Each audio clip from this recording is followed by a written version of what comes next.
स्वागत है आपका। मैं Vivek Bindra, founder and CEO बड़ा बिजनेस.com। आज मैं बहुत खुश हूं क्योंकि आज मैं स्टूडेंट्स के लिए बात करूंगा। आज मैं इंटरव्यू फॉर्मेट में आपके सामने लेके आया हूं एड गुरु श्री प्रहलाद कक्कड़ जी स्वयं आज हमारे साथ में हैं। 1948 में आपका जन्म हुआ, 71 इयर्स यंग हम बोलते हैं आपको। जो उनका एक्सपीरियंस है वो केवल 71 साल का नहीं है, सर का एक्सपीरियंस 71 जन्म में आदमी इतना एक्सपीरियंस ना ले, ऐसा एक्सपीरियंस लेके आए हैं। 72 में श्याम बेनेगल, आप जानते हैं उनको, असिस्टेंट डायरेक्टर इन्होंने ज्वाइन किया।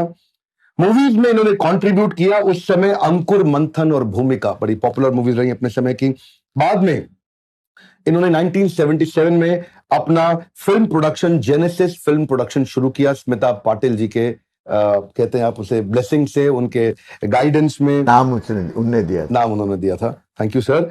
जेनेसिस फिल्म प्रोडक्शन एक one of the most regarded advertising film production house है हमारे देश का, जिसको बहुत रिस्पेक्ट दिया गया है। मेरे बचपन में मैंने इनके बहुत सारे कैंपेन्स देखे। पेप्सी का वो फेमस कैंपेन जिसके कारण शेल्फ ऑफटेक पेप्सी का बढ़ गया था, यही है राइट चॉइस बेबी। उस समय Gold Spot, Thums Up, Limca 50 तरह की बोतल थी, लेकिन लोग फ्रिज खोलते थे, बोलते थे यही है राइट चॉइस, पेप्सी उठा के पीते थे। बाद में ये दिल मांगे मोर, अब प्यास नहीं लगी है जी, लेकिन फिर भी पी रहा है पेप्सी। क्यों? दिल मांगे मोर। जेब में पैसे नहीं है भैया, उधार लिख लेना। क्यों? ये दिल मांगे मोर। ज्यादा पेप्सी लोग पिए थे उस समय में, क्योंकि इसके पीछे इनका ब्रांड कैंपेन इतना पॉपुलर और इतना जबरदस्त स्टैब्लिश हुआ। गोल्ड स्पॉट, मैगी का 2 मिनट्स कैंपेन, ब्रिटानिया का टिंग टिंग टिडिंग, लिम्का का जोर का झटका और इट्स डिफरेंट मैगी केचप के लिए इन्होंने किया। बहुत सारे ब्रांड कैंपेन इनके बहुत हिट हुए। देश में बड़े ब्रांड इन पे बहुत विश्वास रखते हैं। प्रहलाद कक्कड़ जी, आपका बहुत बहुत स्वागत है sir. Sir thank you very much. Thank you. Welcome. आपकी उम्र तो है 71 साल, लेकिन सर 17 साल से ज्यादा यंग हैं आप, कैसे? क्या है कि you have to think young और you have to have an appetite for life ji. जो जिंदगी के बारे, लाइफ के बारे जो आपकी भूख होती है, अगर वो कम हो गई तो फिर आपको बुढ़ापा आ जाता है। सर आप स्टूडेंट्स के लिए इतने मिशनरी स्पिरिट के साथ इस एज में दिन रात भाग रहे हैं, दौड़ रहे हैं, उनसे बात कर रहे हैं, उनको इंस्पायर कर रहे हैं, और आप उनके डर को खत्म करना चाहते हैं। किस तरह के पॉपुलर फियर हैं आजकल स्टूडेंट्स के मन में जो आप उनसे मिलते हैं? किस तरह के फियर ज्यादा गुजर रहे हैं आजकल स्टूडेंट्स के मन में? आई फाउंड दैट सबसे बड़ा डर का होता है इज ऑफ फियर इटसेल्फ, और फेलियर का हो जाता है। तो ये इतने एक्सपेक्टेशन इनके ऊपर डाल दिया जाता है पेरेंट्स से, सोसाइटी से, रिश्तेदारों से, कि तू फेल नहीं हो सकता बेटा, तू कुछ भी कर पर फेल मत हो। अब मैं सोचता हूँ कि अगर हम फेल ना हो तो सीखेंगे कैसे? अगर गिरे ना तो उठेंगे कैसे?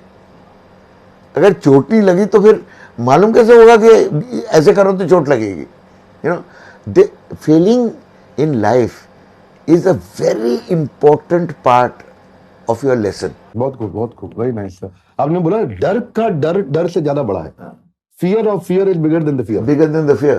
And the fear of failure is even bigger than the fear of fear भी। Yes. Very good. सर आपने 2-3 बातें और बताई बीच में कि ट्राई करना चाहिए और लर्न करना चाहिए, और लर्निंग तब खत्म होगी जिस दिन आप शरीर त्याग देंगे संसार से। और अगर प्रैक्टिकल स्टूडेंट आजकल जो आपको देख रहा है, 2-3 कुछ अगर आप स्टेप बताएं, 2-3 कुछ एक्शनेबल बताएं, जो बिहेवियरल चेंजेस बताएं कि उन्हें क्या परिवर्तन लाना चाहिए ताकि उनका डर और कम हो सके। देखो, मेरी जिंदगी में जो लर्निंग था मेरा, जो actual came after finished learning college. जब कॉलेज से पास हुआ और कहा अभी नौकरी ढूंढते हैं, तो तब मुझे महसूस हुआ कि मुझे तो कुछ मालूम नहीं। कॉलेज में मैंने कुछ सीखा नहीं, सब रटा था, और जैसे कॉलेज के एग्जाम खत्म हुए तो रट भी भूल जाते हैं। और अप्रोच टू नौकरी और अप्रोच टू धंधा और approach to entrepreneurship is purely कि मैं इससे क्या सीख सकता हूँ, मेरा पैशन कितना है, इसमें मेरा लव कितना है, और दिन रात में अगर लगा रहा हूँ तो I don't feel that is work. The biggest test for any young person today, a student, is that आप जो काम कर रहे हैं या काम करने की इच्छा कर रहे हैं, उसमें आपको थकान आती है, उसमें आपको बोर्डम आता है, उसमें आप सोचते हैं कि यार अभी घर चलें, दफ्तर बंद करें, यू नो, ये सब अगर आपको सोच आते हैं तो you are in the wrong profession. तो my advice to young people is, जो कुछ आप चुनते हो एज अ प्रोफेशन और एज अ धंधा और as a business, more than money you should have a passion for it. जब पूरा दिल दिमाग से आप भिड़ जाते हो उसमें, तो फिर टाइम, भूख, कपड़े, दिन रात कुछ नहीं महसूस होता. The sheer joy of being there and the privilege of learning is so great, you forget about everything else. Beautiful. That absorption, complete samadhi, deep, Totally, intense absorption. बिल्कुल, क्योंकि I always claim that जब से मैंने advertising में मैं शामिल हुआ हूँ और श्याम बेनेगल के साथ असिस्टेंट बना हूँ, I have never worked a single day in my life. एक दिन मैंने काम नहीं किया है. मैंने सिर्फ मौज मस्ती की है. यही है पैशन का आउटकम. सर मैं थोड़ा गियर शिफ्ट करना चाहता हूँ. कोटा है हमारे इस देश में, आप जानते हैं राजस्थान में जब बच्चे एंट्रेंस एग्जाम की तैयारी करने जाते हैं, कोटा को स्टूडेंट्स के लिए suicide capital of our country बोल दिया. अच्छा, वहां जो बच के निकल जाए बेचारा, जिसका एडमिशन हो जाए, जो पास कर गया, इंजीनियर बनने के बाद वो बैंगलोर जाता है. बैंगलोर कॉर्पोरेट्स के लिए suicide capital city of our country बोल दिया गया है. या तो वहां जाएगा या इधर जाएगा, फंसेगा बाद में. ये सुसाइड का सबसे बड़ा कारण भी क्या फियर होता है? देखिए, प्रेशर होता है, फियर ऑफ फेलियर. जब फेलियर से आपको इतना वहम दिया गया है, सबने, पेरेंट्स ने, रिश्तेदारों ने, सोसाइटी ने, दोस्तों ने, सब लोगों आपको देखते कि यार ये तो फेल हो गया. फेल हो गया मतलब निकम्मा है. अरे भैया, जिंदगी फेलियर होती है. जब तुम गिरोगे नहीं तो उठोगे कैसे? जो character of a human being is not failing. The character of the human being is not giving up. That is real character. और वैसे समाज आजकल जैसा है, मतलब आप जानते हैं स्कूल कॉलेज में बच्चों को आपस में सच्चा प्यार हो जाता है, बड़ी जल्दी जल्दी सच्चा प्यार स्विच भी होता है. और उस समय अगर लड़की के साथ ब्रेकअप हो जाता है तो लड़का जाके मोहम्मद रफी जी के गाने सुनता है. कोई होता जिसको अपना कह लेते, पास नहीं पर दूर ही होता, पर कोई अपना होता. अच्छा, डिप्रेसिंग सैड सॉन्ग सुनने से उसका डिप्रेशन घटता नहीं और बढ़ जाता है. बट जब लड़की छोड़ जाती है तो कोई सुसाइड नहीं कमिट करता. जो सिर्फ टोटली तिगना हो एंड कम्प्लीटली इनकॉम्पिटेंट हो वो करेगा. But normal people commit suicide because they fail in an exam. Exam क्या होता है यार? I mean, who is examining you and on what basis? एक तुम्हें पर्ची मिलती है कागज की, उसको क्या कर लोगे आप? उससे नौकरी मिलती है आपको? नौकरी से उसमें आपको प्रमोशन मिलता है? कुछ नहीं मिलता. आप एक इंटरव्यू के लिए जा सकते हैं, आपको सिर्फ एक या आपकी सर्टिफिकेट के हिसाब से वो कहता है अच्छा बुला लो यार तो बात कर लेते हैं.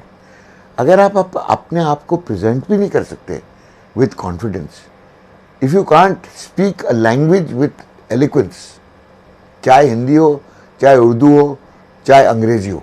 बहुत खूब सर. हमने भी एक मिशन बनाया है और आज उसी मिशन के चलते आपसे भी मिलने का मौका मिला. ये बड़ा business by doctor Vivek Bindra, everything about entrepreneurship, दुनिया का सबसे अफोर्डेबल प्रोग्राम हमने बिल्ड किया है. इतना सस्ता कि एक चौकीदार, एक गरीब आदमी का बच्चा भी पढ़ सकता है. कि 750 रुपए महीने का प्रोग्राम है, जिसमें आम प्रोफेसर लाने की जगह सर हमने आपके जैसे लोगों को प्रोफेसर बनाया है, जिसमें देश के सारे दिग्गज एंटरप्रेन्योर्स के प्रोफेसर बनाया है. देखिए, मैंने ये देखा है प्रोग्राम, एंड जो छोटे गांव के लोग हैं, छोटे शहर के लोग हैं, ऐसी अपॉर्चुनिटी आपको कभी नहीं मिलेगी. क्योंकि they are two Bindras in this country. दोनों का निशाना बिल्कुल तिगना है. एक था वो ओलंपिक गोल्ड मेडलिस्ट और एक है ये. इनका निशाना आप हैं, टारगेट नहीं है. और ये निशाना इनका है कि सबको इक्वल अपॉर्चुनिटी दी गई कि वो भी कभी ज़िंदगी में अपने ख्वाब जो हैं वो पूरा कर सकें. कि आपको अगर 5 स्टार होटल शुरू करना है या ख़रीदना है, आपको इतना पैसा नहीं है, no does your family have that much money. वो कह रहे हैं कि आप छोटा होटल ढाबा शुरू करिए, उधर से आप शुरू करिए. अगर you make a quality product, एक दिन ये ढाबे की जगह एक 5 स्टार होटल खड़ा होगा. That is the opportunity of fact. They will give you a menu of आप क्या क्या कर सकते हैं. और जो जिसका पैशन किसकी तरफ है, they will help you in achieving a quality product with value in that particular passion. Beautiful, beautiful. तो आज स्टूडेंट्स के लिए बहुत इंपॉर्टेंट लेसन्स आपने दिए श्री प्रहलाद कक्कड़ जी ने. तो मिलते हैं कल सुबह 8 बजे दोबारा अपने पॉडकास्ट के अगले एपिसोड में, एक्सक्लूसिवली मेरे फेसबुक, इंस्टाग्राम पेज या ट्विटर हैंडल पे. और हाँ, शेयर जरूर करिएगा इस मैसेज को. Sharing is caring. शेयर करने से सामने वाले का लाभ होता है और ऐसा मैसेज शेयर करने से आपकी भी तो इज्जत बढ़ती है. हमारे साथ जुड़े रहने के लिए प्रेम पूर्वक धन्यवाद.